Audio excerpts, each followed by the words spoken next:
we should have Militia Man joining us shortly. But I will dive into some news first. There's a lot. He'll be recapping or shortening. Oh, wait a minute. I don't even get to start there, guys. I'm going to go ahead and bring in the notorious, the infamous, the world-renowned. Hello, sir. Good morning. How are you? Man, I'm fantastic. I'm the articles and progress and stuff coming in Iraq this week really has been just stunning and awesome. Sure has. Been a good one. Yeah, the last couple of days is even little bits and pieces everywhere.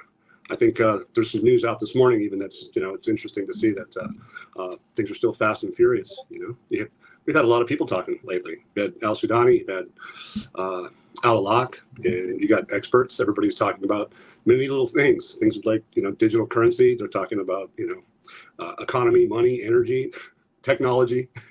Yeah, foreign relations. There you go. Yeah. I can do this one. Sudani reaches out to congratulate Trump. Trump says, "Hey, I really appreciate that. Things are going great in Iraq. I want to meet like ASAP. Yeah, like in person. Let's sit down. We got something we need to knock out." Yeah, I love it when he talks money. Right? Yeah. Well, al-Sudani is obviously he's been there for 2 years. He's been doing a good job. I think. Hey, look, regardless of the circumstances, here's an article here that says Al-Awlaq, the communication between the prime minister. Okay, he is talking about a relationship that's been around for, since 2011, really, the strategic framework agreements, all that stuff. So it doesn't really matter. The United States has been engaged with Iraq for many, many years, over many different administrations, but that hasn't changed. Al-Sudani was in New York, last few months back, for his first visit with the United States president. And then we still had progress. And then now you still see more progress. And then you see open doors. I don't know, how many articles were out within the last week or so about the relationship between the United States and Iraq. And it's all been good. And I think that the focus now is, we all know that Iraq is geared for doing business. And I think the time's right to open the Development Road project. I think al-Sudani's got a budget that he needs to open up. There you go. Yeah, he has a budget to open up and to start spending because they got some time constraints as far as I'm concerned. I mean, are you going to try and build a railroad when it's 130 degrees during summer? I don't know. But anyway, the Port of Fa opened up and here we are. We're having conversations about the relationship between Iraq and the United States, and it looks to be positive. Yeah, one of the things I was eyeing was a recent drop. Association of Private Banks financial inclusion rate has increased to 48%. So 48% of the people have embraced tradition, what we consider our normal banking, where you got your app, you can go on, you go to the bank, you put instead of cash under a mattress. I mean, there's something to be said for some cash under the mattress, everybody, but it's not the most efficient way to handle your finances. No, it's not. And that 48% is a big number. And I don't know what the saturation level is, but I do know that usually it's the larger populations, which they say in the capital has been, done very well. They have 50,000 plus point of sale machines throughout the country. They've got 20 million accounts. Just recently, Al-Awlaq was talking about for the electronic cards. We know that the national cards, they're out 40 million plus. So you know that this hasn't just got started. So the saturation level to the rural areas, they will come in over time. But I would imagine if they adjust their real effective exchange rate, I think you build a road, people will come. So let Al-Awlaq build that road because they'll come in droves. In my view. So yeah, no, I think so too. But I mean, then you go on to Al-Awlaq, and Al-Awlaq is just like, look, parallel dollar, the fight there, it's anomalous. It's like a side thing. Look at the stability of prices. Look at our growth. Look at the whatever. Yeah. What is it? And then in 5 days, Iraqi central bank sells more than $1 billion. They sold $1 billion and took in dinar to buy it. You can't. Yeah, the push is big. Last night I did a video. You probably were aware, maybe not, but that's okay. It's this article here was interesting to me. It says there were only a few people who required and entered the platform for foreign transfers. It says the numbers have become large and constantly increasing. And when we reach the point where everyone is heading towards using official and fundamental channels in the transfer process, then we find no room for there to be two prices for the dollar. And that's regarding the black market, the parallel market. Effectively, that's Al-Awlaq specifically stating, in my opinion, is a wowzer. I mean, because once they do what we just said, open those doors, and if they change the effective rate, everybody out there is going to be on notice that you got a problem because the dinar is going to be stronger than the dollar. And that's what Al-Sudani has said more than once. And that's what we're waiting for. Yeah, he's told us it's going to be the father of the dinar will be the father of the dollar again. Yeah, it's powerful. That's extremely powerful. They've told us. Yeah, I saw the desk, Noreen. It was kind of funny. Well, Carolyn Bryce, there wasn't an idea in the thinking of changing the price of oil down to 40. Iraq is preparing other revenue sources because they believe under Donald Trump in the U.S. and his drill that oil will probably drop down on a global scale to somewhere between $45 and $50. Combination of him drilling more, supplying more, and a global slowdown that has been occurring. So they are preparing for oil to go as low as $45, $50 a barrel, which will cause them some budget issues. They'll have to replace that. A great way to replace it would be to have a stronger currency. Yeah, and opening up the non-oil revenue streams. I think that they were basically looking at it as a standpoint. You could look at it as you described, and you can also suggest that what they're doing to prepare for a potentiality, like you just mentioned, but also in the sense as if we can increase our non-oil revenue streams significantly, so we can adjust our budget to say $40. And why is that? Well, first off, if you get rid of a whole bunch of the population that's on the government jobs, and those jobs go to the private sector. I was going to say go to the private sector. That's so important. Yeah, they're going to go to the private sector. And I think that was a component of the thinking in the sense is that, look, our budget's at 70. If we can get, it'll be a good idea to get our spending down to where it's effectively at 40. You know what I mean? And so that would be what? Open up the Development Road Project, create those hundreds of thousands of jobs at the beginning, up to 1 million by the time they're all said and done. And here you go. You got industrial cities that are going to be populating that all those different locations. And the Port of Fa, again, the amount of revenue streams coming from there is all basically non-oil revenue streams. And not all of it, but I mean, a good portion of that will be trades and goods going to Europe. So it's good stuff. No, it really is.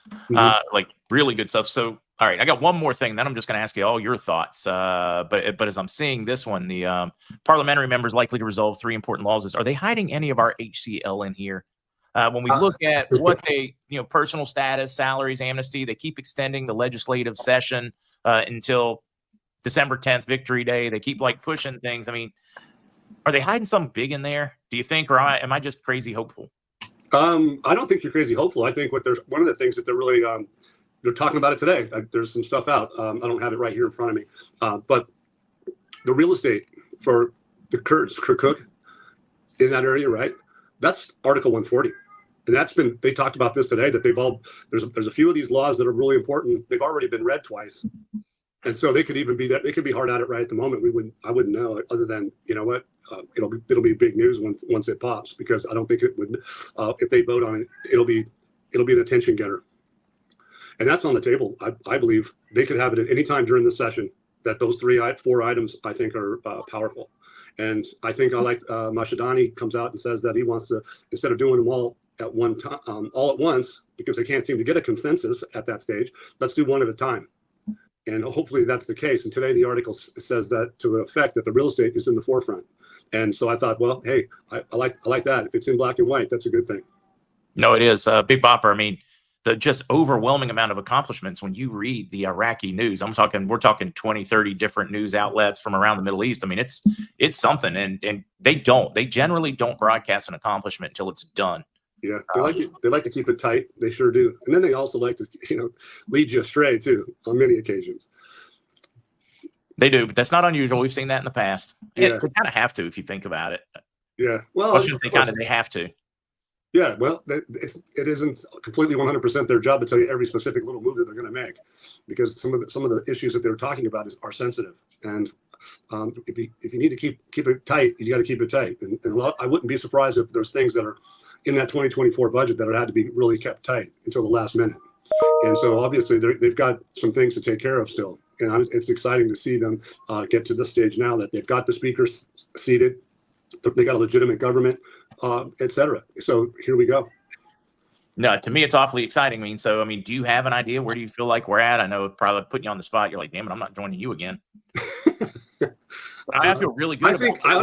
I think where we are is we're watching to see what the outcome is in these sessions with the parliament, because they've got to open up that, expose the budget. They got to talk about some things, and a lot of the things that they have to talk about on the table are exchange rate oriented. And if they've been hiding the 2024 amendments all this time, I think it was that number 4782. I don't think that's ever been exposed. Whether they can get around that or not, I don't know. But we sure believe that that's got or had a component to where they're headed, and that is to bring up the money to what? Build that development road project, all those things that we just talked about. So I think we're knocking on the door. I mean, they're the ones that are talking about digital currencies and new issuance all this time. I mean, this is just yesterday, the day before. They've been actually openly telling everybody that things are happening. The Delete the Zeros project still out there. But yeah, I mean, and Jesus Believer, an interesting one, because they seem to be doing both things at the same time. They seem to be removing dinar from circulation at the same time encouraging individuals to hang on to their dinar. So I think they're encouraging like international businesses and stuff to, oh yeah, go do that with dollars. We'll take your dinar. I think that is their way so that there's less dinar in circulation. In other words, going to buy things from Iran or going to other countries, and more in the hands of the Iraqis, less in circulation internationally. At least that's all I can come up with with reasoning on that one, because they very much seem to be trying to reduce the overall number of dinar in circulation. But at the same time, they're trying to get Iraqis to hold their dinar. Yeah, but they also hold on to your dinar, bring it in, and we'll hold on to it for you, and we'll give you purchasing power. And we're going to bring it into the bank, and then because there's probably going to be some sort of a time limit for them to have to do that. If they don't do it, they're going to have pressure put on them, and they're having some incentives. From my understanding, from a gentleman that has some connections and some contacts out of the Kurdistan region, they're openly trying to engage the citizens all around the country to get and bring their hoarded money in, because it's going to benefit them. And so if they bring it in, they're going to get their electronic payment cards, and they're going to get a credit, and they're going to have that money on their cards, and they'll always be able to tap into it. And then I think that they're even talking discounts, so you can get an extra 25% on your money if you use the cards. And so they're motivating them to get in and quickly.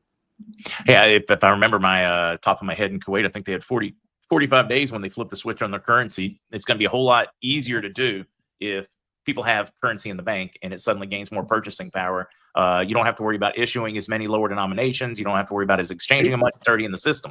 Yeah, and that's what that article is talking about. It's like the digital side of things is if you get everybody to come in, and then if you have new issuance on currency, yeah, they're going to have smaller category notes, but they're not going to have to print as many. It's just not going to have to be done so much. And then you're going to have a reason that you're really going to need a whole lot of bulk small category notes. They're going to ask you why. Why do you need those when you don't, when this, your card works just as well. So they'll probably have some restrictions on that. Yeah, using a card is sufficient. I know I like to have cash as a backup, but card is super efficient. Yeah, well, and that's what the article was talking about too, is just getting in line with the other countries in the region, in the world. And one of the things that we all know is not all currencies, at least, even though that there's undervalued currencies, that's going to change for some countries, I believe.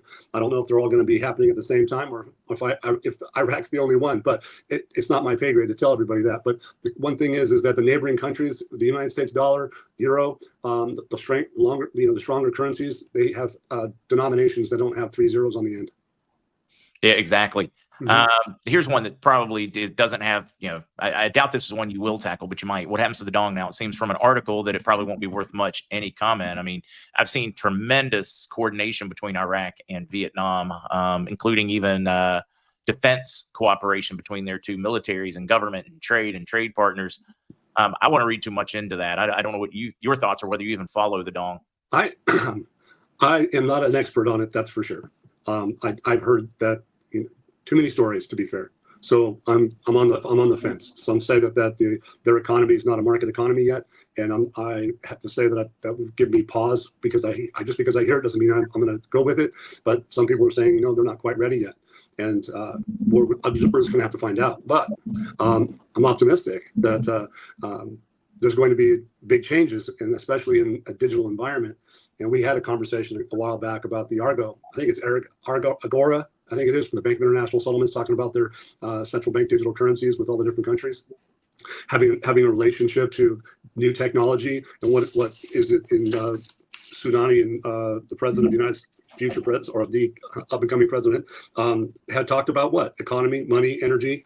And the last thing they said was technology. And we all know that we have new technology, and that's why this digital transformation is taking hold globally. Some more fun ones while we've got you, because one, it's just awesome to be able to have you like this. Keith said, I heard a seller was told they won't get any more dinar to sell. I can tell you that I know a number of people that are currency dealers, and they're telling me it's much tougher. I had one currency dealer that says probably 90% of the dinar they're selling right now is dinar they bought back from people that that's it, I'm giving up, or they've got bills coming up, they don't have a choice but to sell some. That much of the dinar that they are selling right now is recycled. Yeah, it's circulated and recycled. I've heard that too. Which makes sense when you look at them in auctions. And if they're still going to end the auctions in 2024, like Sudani and Alak and all of them have told us, then something's got to change. Yeah, they have everything's set up at this stage. I think their digital world is upon them now. I think they can probably turn that corner is quickly. They, like I said, that in that article, they talk about they're basically giving a warning. Once we feel that the time is right, there's not going to be room for two prices of the dollar. And that's the parallel market. It's going to go away. And those auctions aren't going to be the same. And they've already said that 95% of all the money that is being traded for commercial use, cross borders and everything, is already being done. And they're still coming in fast and furious to make sure that they're on the platforms, because they probably get the picture quite well that if you're on the wrong side of the fence holding US dollars when Iraq changes the value of the currency, you're going to lose some money. Well, you're not losing money. It's just money you didn't make. There you go. That's a better way of putting it. Thank you. It's going to be a little bit. It's going to be at least a little bit less. Okay. Yeah, if you're you're in Iraq / whatever, you're doing business, and you're walking the razor's edge. You got to know you're on a tightrope, because it's going to go at some point. But you need dollars to buy this or that. So now you're holding it in dollars. Said Army, when it goes, you'd have to kick yourself in the teeth, like, daggone it. Yeah, they're going to get a wake up call. That's for sure. I think. Yeah, I think it's gonna be a heck of a wake-up call. What else do you want to talk about this morning? How about the weather over where you are? Is there any surf? Yeah, the surf is fantastic. The waves aren't too overwhelming today. I got some 6 or 7 footers out there breaking. Wow, that's good. But it is going to be the warmest day in like 3 weeks. It's going to get up to like 86, 87 today. Wow. Well, good on you. Up here in the Northwest, hey, we've had some of the most beautiful weather as far as no wind, just gorgeous, crystal clear skies. You can see for 60 miles. It's unbelievable. And today it looks like, we finally got a couple little tiny clouds floating through. But hey, it's beautiful. Fall's here and getting exciting. Yeah, no, we finally have a sun floating around out there, which is kind of neat to see. We've had some kind of rain. Well, hey, good for the plants, Good for them. Right. Yeah. Well, I don't know that I have much else to say other than you guys. I think that Iraq is basically exposing themselves to opening up their borders into internationalism with the Development Road Project. And they have some materials to be bought before they get going. And I think that they have some deadlines that they're up against. And bringing in materials for construction and all that stuff, it takes time, and it takes Al Sudani to be able to have that money to spend, because that Development Road Project is going to be a backbone. Oh, it's going to be huge. It's like Panama. How big of a backbone economically is the Panama Canal to Panama? I mean, Panama could pretty much survive on its own, just on the revenue that comes in through its ports. Yeah, it's going to be amazing to see these guys do what they're going to do, and the sooner they do it, the easier it's going to be. Less hassles. You've got some big countries, Qatar. You've got the United Arab Emirates. You've got Turkey. Everybody's waiting for this to happen, so the pressure is on. And I have to say that again, when you see the language that they're going to talk about energy, that's what. Well, you got liquid natural gas and you got oil. Okay, and then you're talking about money. Well, creating jobs and investment and banking. Think about all the big banks around the world that are going to want to have a little slice of the pie for all those loans, for all the new businesses, all the startups, all the franchises and all that stuff. They're going to have to go to the bank and get money to do that. And you're going to have some of the largest banks in the world, JP Morgan. What did it say that in the 2024 Article 4 consultation that was in February, if you go into that 68-page document and just write in Citibank, and you're going to see what they have to say about Citibank involved in Iraq. So these banks like JP Morgan, Citibank, and others that talk like they're not involved, sorry, you guys, read the IMF document. It's right in there. And all they're talking about is digital transformation, banking, finance, everything. That is one heck of a document. And I'd put a post in patreon.com/MMAND crew. And you'll see that there's a little link there again, second time I posted it. And if you want to have a good read, if you guys like to read what the IMF has to say, it's a long one, but hey, it's fascinating. If you just it points out and proves in the IMF's own documentation how involved these banks are there. Yeah, yeah. That they didn't get into in that particular one. They've only mentioned the Citibank once, but the fact remains is it's an eye opener because it's about the finance. It's about an interconnectivity with the bigger banks, and that's what they're going to use. I want to throw one last one at you. There is Okay. somebody out there that had posted, no, the Iraq's coming in at 10 cents. The dinar is coming in at 10 cents, and then it's going to float. And to me, that just it doesn't fit anything I've ever been told, and it doesn't really address their issues. But No. your thoughts? I have a strong feeling that's not going to work. First off, let's just put it this way: if you have an exchange rate right now, 13.10 to 1, and you do the math, you come out to about what 0.000743, right? Okay, so drop 3 zeros off the exchange rate. What do you have? 0.76. So where's the 10 come from? And that's not including applying an international calculation. You know, the IMF has rules, and they'll abide by those rules to some degree, but it's not their bottom dollar as far as the end of the day. What the exchange rate is, that's going to be up to the country itself. But the bottom line is that if they're going to come back to a previous era, 10 cents is just not going to work. And then you got to remember too, there's a lot of big sovereign countries out there would be buying the dinar quite quickly at 10 cents, but their budget wouldn't probably work at all. Even at 1 to 1, it might not work. No, I don't see how it would. Yeah, I think that's the last question I wanted to throw at you this morning. Okay. Well, hey, thank you for having me, Mark. I appreciate thanks it. for making time for us. They always love it when you do. Well, I'm glad to do it, you guys. Everybody out there, enjoy. Have a great afternoon, good weekend. Let's see what happens. Let's see if these guys in the parliament have something to say for us. I think that we're going to have some pressure for them to open the budget and to start spending. And some of those things are going to be related to, for instance, things will have consequences. The oil, for instance, going through the Cyan port, right? They're losing billions. The pressure is massive for this to happen. And so eventually something's got to give. And I think right now, that's why I've been really excited and focused and confident, is because we believe, at least myself and my crew believe, that there's a specific component to that 2024 amendments that they haven't exposed yet. And that's what we're waiting for. And they could be on the table at any time. The way they've been getting things done on Sundays, I won't be surprised to get some great news. And that's interesting. Pompey Peter brought up a good point, is that they're talking about that holiday for Sunday, for tomorrow. And one of the things that they're talking about is the scholars, et cetera, and, the teachers, and things of that nature. But one of the things that you have is you got historic. They talk about that yesterday, is that in that article about the currencies, they go, we've been around for 3,000 years, or 300 BC, or 2,000 years. And we have a history, a cultural history. Well, what do? They, in all their currencies, you can see all the symbols that are in their currency. And they have the Emirates, they have all these different pictures and stuff. What a time to showcase their new small category notes, at a time where all the artisans can come out and show their work.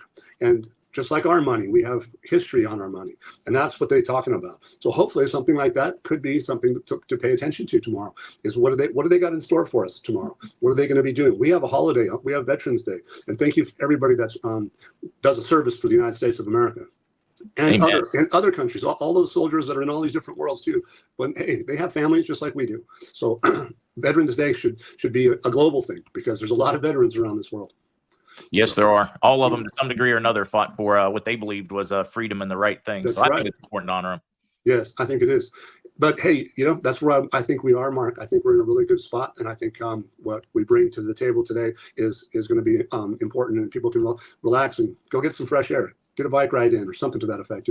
Yeah, get outside. Yeah, that's what I'm going to do. If the weather's nice where you're at. Yeah, that's okay. Yeah, some people like the rain, right? That's why they live in Washington and Oregon, coast, right? Not me. Okay. All right, you guys, have a great day. God bless. Thanks. Take care. Bye-bye. Okay. Guys, the notorious, illustrious, famous, and super nice guy, Militiaman and crew, joining us to give us their latest